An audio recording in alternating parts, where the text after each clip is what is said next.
Agora eu vou tratar sobre o Norberto Bobbio, capítulo 2, a unidade do ordenamento jurídico, fontes reconhecidas e fontes delegadas. Vamos lá. Os ordenamentos, mas olha, só dizer o seguinte, isso aqui são fichamentos, não é o texto integral. Você pode achar esse livro, Teoria do Ordenamento Jurídico de Norberto Bobbio, na internet ou em livrarias por aí. Isso aqui é o fichamento. E como o fichamento ele tem um caráter subjetivo, é importante que você, se estiver pesquisando, estudando ele, faça a sua própria leitura e faça seu próprio fichamento. Isso aqui é para mim, entende? Ou seja, é subjetivo para cada um, tá? Então vamos começar. Os ordenamentos são compostos por uma miríade de normas, tal como as estrelas no céu.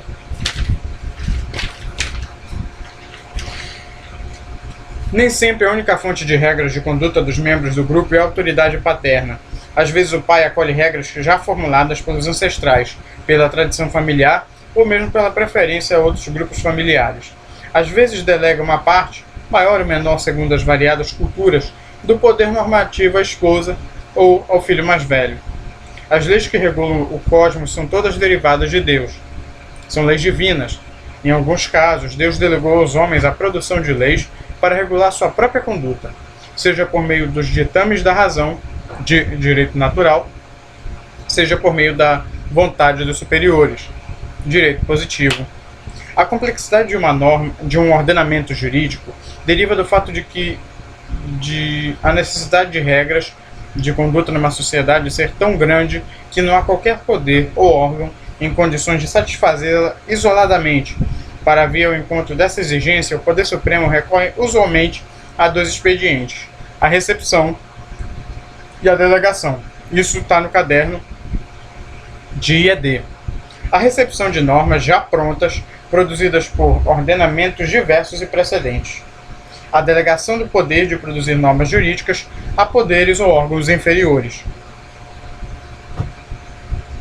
Em cada ordenamento, ao lado da fonte direta, temos fontes indiretas, que se podem distinguir nestas duas classes: fontes reconhecidas e fontes delegadas.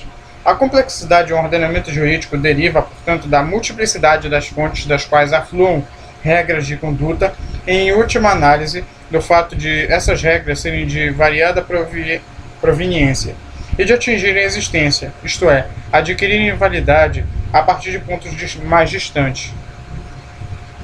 Típico exemplo de recepção e logo de fonte reconhecida é o do costume, nos ordenamentos estatais modernos, nos quais a fonte superior e direta é a lei.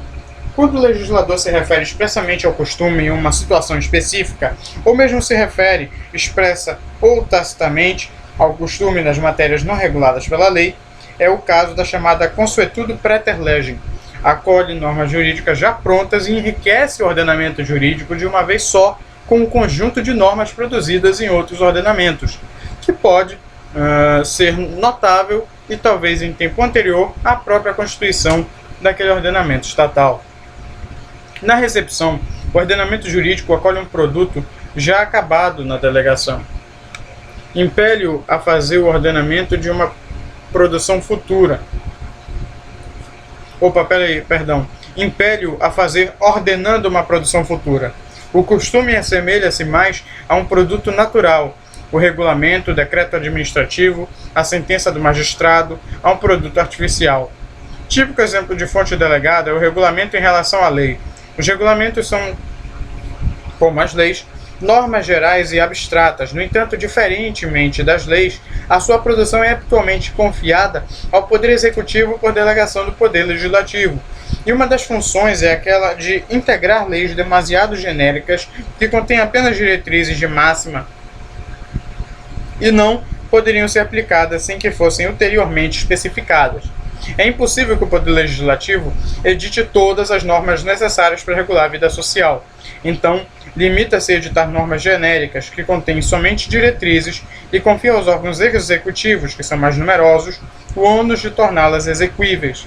A mesma relação ocorre entre as normas constitucionais e as leis ordinárias, as quais podem ser, por vezes, consideradas como regulamentos executivos das diretrizes de máximas contidas na Constituição.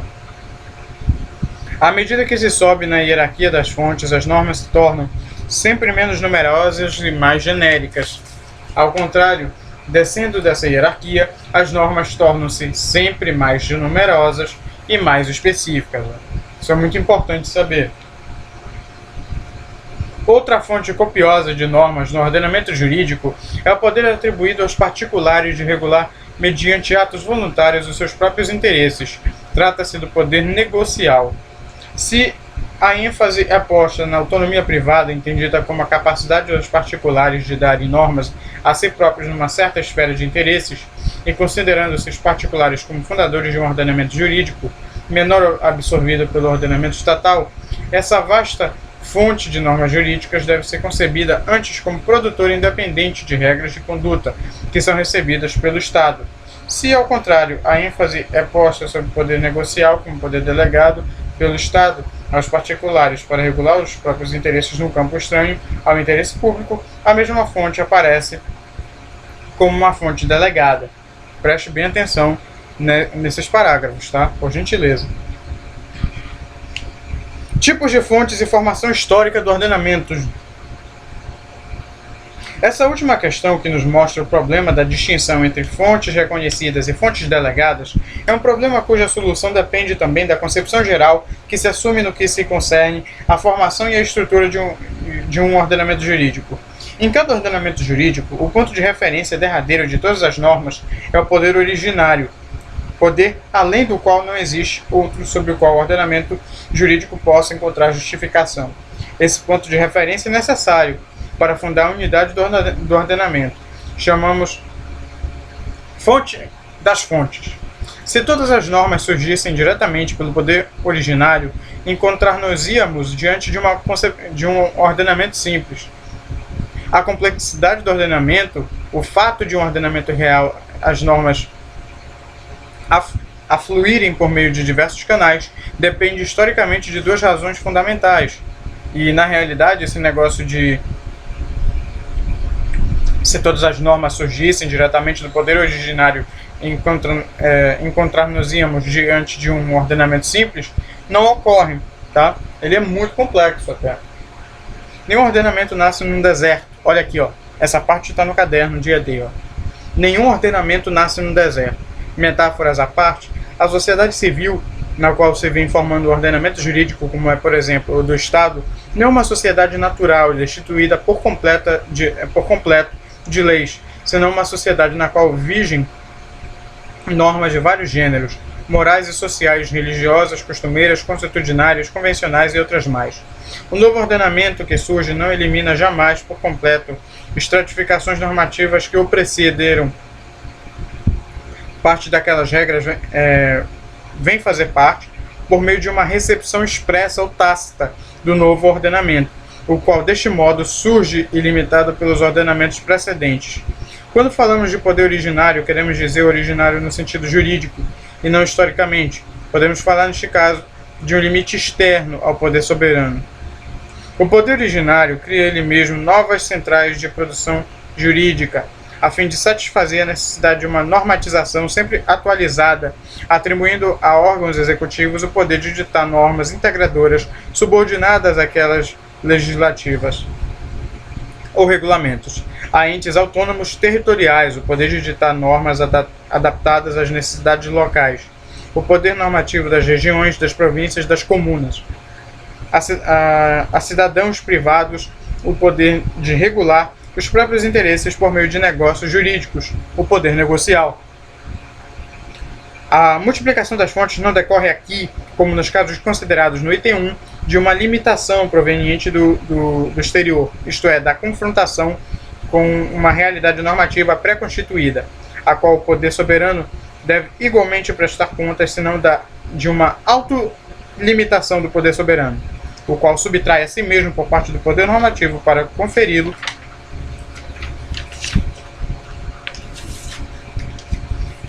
a outros órgãos e entes de alguma forma dele dependentes. Pode-se falar, neste caso, de limite interno do poder normativo originário. Limitação externa e limitação interna. Olha lá, essa outra coisa aqui que vai ligar a Hobbes e Locke, entendeu? E também está no caderno. A referência que faço as teorias justnaturalistas deve-se ao fato de que as consideram modelos racionais, úteis à formulação de teorias simples sobre os problemas mais gerais do direito e do Estado. De acordo com o pensamento justnaturalista, o poder civil originário forma-se a partir de um anterior estado de natureza, por meio do procedimento característico do contrato social. Há dois modos de conceber esse contrato social. Com uma primeira hipótese que poderíamos dizer Hobbesiana, aqueles que estipulam o contrato renunciam completamente a todos os direitos do estado de natureza, e o poder civil nasce sem limites. Cada futura limitação será uma autolimitação. Com uma segunda hipótese, que susto, que poderíamos chamar de Lockeana. O poder civil funda-se no objetivo de assegurar um melhor gozo dos direitos naturais, dentre os quais a vida, a propriedade e a liberdade, e logo nasce originalmente limitado por um direito pré-existente. Na primeira hipótese, o direito natural desaparece completamente ao dar vida ao direito positivo. Na segunda hipótese, o direito positivo não é senão um instrumento para a completa realização do pré-existente direito natural. Na primeira teoria, a soberania civil nasce absoluta, sem limites. Os juristas positivistas que aceitam essa hipótese serão obrigados a falar de autolimitação do Estado, a fim de dar uma explicação ao fato de que, mesmo no ordenamento desconcentrado e que se diz originário, como o Estado moderno, existem poderes normativos desconcentrados e suplementares, ou zonas de liberdade, diante das quais se detém o poder normativo do Estado. Na segunda teoria, ao contrário, a soberania já nasce limitada, porque o direito natural originário não é completamente suplantado pelo novo direito positivo, senão que conserva a parte de sua eficácia no interior mesmo do ordenamento positivo, como direito recebido. Nessas duas hipóteses, observam-se claramente configurados e racionalizados os dois processos de formação de ordenamento jurídico e a estrutura complexa que deles deriva. De um lado, concebe-se o ordenamento jurídico como fazendo tábula rasa de todo o direito preexistente, configurado aqui por aquele direito que vige no estado de natureza. De outro, ele é concebido como que emergindo de um estado jurídico mais antigo que continua a subsistir. No primeiro caso, todo limite do poder soberano é autolimitação. No segundo, existem limites originários e externos. Ao falarmos de uma complexidade do ordenamento jurídico, derivada da presença de fontes reconhecidas e delegadas, acolhemos e reunimos numa teoria unitária do ordenamento jurídico tanto a hipótese dos limites externos, quanto aquelas dos limites internos. Fontes do direito, que essa aqui já é a parte 3. Fontes do direito são aqueles fatos e aqueles atos dos quais o ordenamento jurídico faz depender a produção de normas jurídicas. O que nos interessa é o fato de, no mesmo momento em que se reconhece a existência de atos e fatos dos quais se faz depender a produção de normas jurídicas, as fontes do direito, reconhece-se exatamente que o ordenamento jurídico, além de regular o comportamento das pessoas, regula ainda o modo com o qual se devem produzir as regras. Tomemos agora um ordenamento estatal moderno. Em cada nível normativo, nós encontramos normas de conduta e normas de estrutura. Outra coisa importante. Isto é, normas voltadas diretamente para a regulação da conduta das pessoas e normas voltadas para a produção de outras normas. Comecemos pela Constituição. Numa Constituição como a italiana, ele fala aqui bastante da italiana, mas eu geralmente corto ela aqui. Há normas que atribuem diretamente direitos e deveres aos cidadãos, como aquelas que dizem respeito aos direitos da liberdade, mas há outras normas que regulam o procedimento pelo qual o parlamento pode funcionar para exercer o poder legislativo, e logo não estabelecem nada em relação às pessoas, limitando-se a estabelecer o modo pelo qual outras normas dirigidas às pessoas poderão ser editadas. Do ponto de vista formal, a teoria da norma jurídica se havia limitado a considerações sobre as normas como imperativos, entendendo como imperativo o comando de fazer ou de não fazer. Tem aqui as imperativas, entendidas como comando de fazer ou de não fazer, e poderíamos chamar de... Ah, não, isso aí não é necessário. E também tem as normas de segunda instância. Existe também aqui a tripartição clássica em normas imperativas, proibitivas e permissivas. Pode-se distinguir 9 espécies: normas que mandam mandar, normas que proíbem mandar, normas que permitem mandar, normas que mandam proibir, normas que proíbem proibir, normas que permitem proibir, normas que mandam permitir, proíbem permitir, permitem permitir. Conversa de louco, né, cara? Construção escalonada do ordenamento. Outro item, né? Não poderíamos falar de ordenamento jurídico se não considerássemos algo unitário. Acolhemos aqui a teoria da construção escalonada do ordenamento jurídico elaborada por Hans Kelsen. O núcleo dessa teoria é que as normas de ordenamento não estão todas no mesmo plano. Há normas superiores e normas inferiores. As normas inferiores dependem das superiores. Subindo das normas inferiores até aquelas que se encontram mais acima, chega-se, enfim, a uma norma suprema, que não depende de nenhuma outra norma superior, e sobre a qual repousa a unidade do ordenamento. Essa norma suprema é a norma fundamental. Todo ordenamento possui uma norma fundamental. É essa norma fundamental que dá unidade a todas as outras normas. Isto é, faz das normas esparsas e de variada proveniência um todo unitário, que se possa chamar, a justo título, de ordenamento. A norma fundamental é o termo unificador das normas que compõem o ordenamento jurídico. Sem uma norma fundamental, as normas das quais falamos até agora constituiriam um acumulado de normas, não um ordenamento. Conquanto sejam numerosas as fontes do direito em um ordenamento complexo, esse ordenamento constitui uma unidade pelo fato de que, direta ou indiretamente, com desvios mais ou menos tortuosos, todas as fontes do direito podem ser deduzidas de uma única forma, de uma única norma. Que isso, velha da Praça é Nossa. Em virtude da presença em um ordenamento jurídico de normas superiores e inferiores, esta apresenta uma estrutura hierárquica.